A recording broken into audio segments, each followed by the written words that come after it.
Banyak ini. Saya bekerja dengan 5 bupati. Dalam masa pengabdian saya sebagai pegawai negeri, saya bekerja dengan 5 bupati. Sejak dari Pamunte sampai dengan terakhir Pasimonayon. Bupati yang terakhir saya sudah pensiun. Jadi saya hanya cuma dengar-dengar saja, tetapi tidak bisa terlibat di dalam situasi dan proses perjalanan kepemimpinan di daerah ini. Jadi dari perjalanan sepanjang karir sebagai seorang pegawai negeri, ada hal yang permanen yang terjadi dalam perjalanan kepemimpinan di daerah ini. Hal permanen itu yaitu bahwa dari satu pemimpin berganti ke pemimpin yang lain, situasi kita tetap dengan permasalahan yang sama. Persoalan pokoknya adalah kita reformasi itu kan mau menindas KKN, tapi ternyata semangat KKN itu terbawa terus dalam gaya kepemimpinan yang ada di daerah kita. Itu sepanjang itu tidak pernah berhenti. Bahkan sampai terakhir ini, walaupun saya tidak ada di dalam birokrasi lagi, tapi praktek itu masih terus dipertahankan. Praktek seperti ini membawa resiko bahwa kita yang sebagai birokrat kadang-kadang diperhadapkan dengan pilihan yang sangat-sangat sulit. Dimakan bapak mati, tidak dimakan mama mati. Perintah itu walaupun salah, kalau saya tolak, saya punya jabatan hilang. Kalau saya terima, resikonya nanti sebentar kalau KPK turun periksa, saya masuk bui.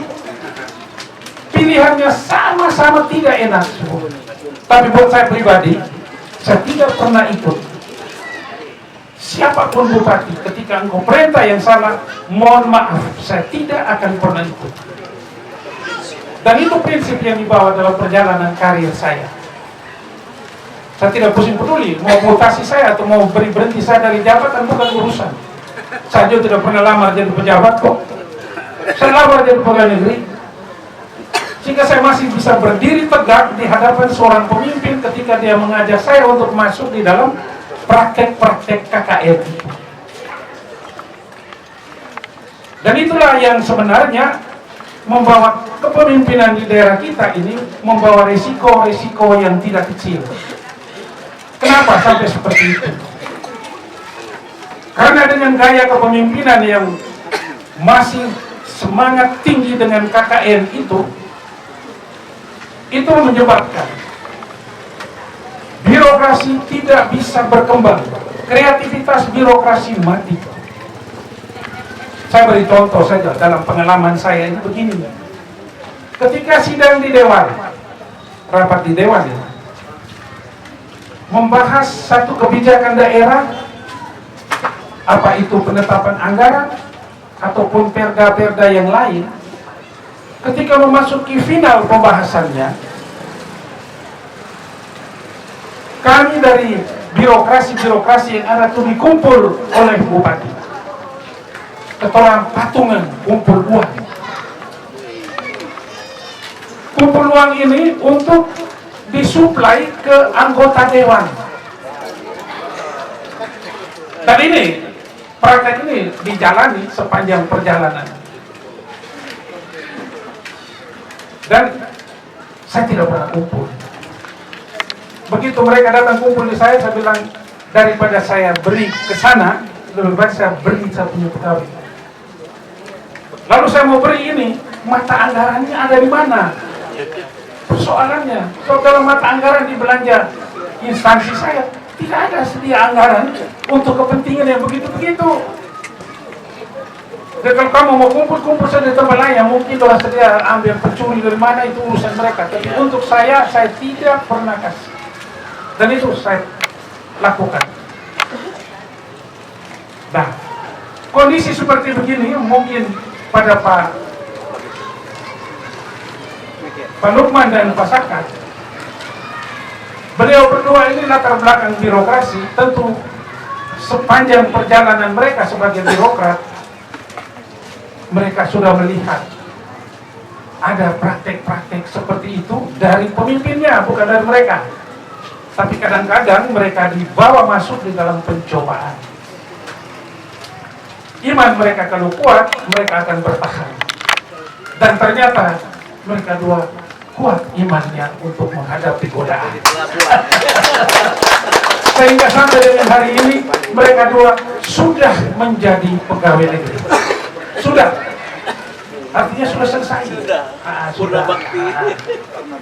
Dan aman-aman saja, duduk santai, bisa mengelola segala macam kegiatan mereka masing-masing. Dan kenapa praktek ini terjadi? Praktek KKN ini terjadi karena pemimpin kita ini belum selesai dengan dirinya sendiri. Dia terikat dengan berbagai kepentingan. Apa itu pribadinya, apa itu keluarganya, apa itu dia punya kaki tangannya, apa itu dia punya tim-tim suksesnya. Dan karena seperti inilah, maka efek daripada itu, penempatan birokrasinya itu asal memuaskan dia punya pendukungnya, memuaskan keluarganya. Tidak berpikir bahwa penempatan birokrasi itu untuk menjalankan roda pemerintahan sesuai dengan bidang tugas yang dipercayakan kepada dia. Tapi pemimpin ini hanya cuma mau menjawab saja, Bapak mau apa? Bapak omong saya buat, walaupun buat itu tidak itu aturan. Dan resikonya kalau sama-sama lihat ya begitulah keadaan. Ketoranya di Flores Timur, ketoranya tidak usah. Inilah situasi yang ketora hadapi, sehingga ketika kita mengusung tekad beliau untuk maju melalui pintu independen, itu sebuah solusi. Mungkin itu penyelenggaraan Tuhan. Karena ketika kita sepanjang ini berpulang dengan partai, tetapi ujung akhirnya adalah bagaimana terbangunnya kolusi, korupsi, dan nepotisme di dalam praktek penyelenggaraan pemerintah.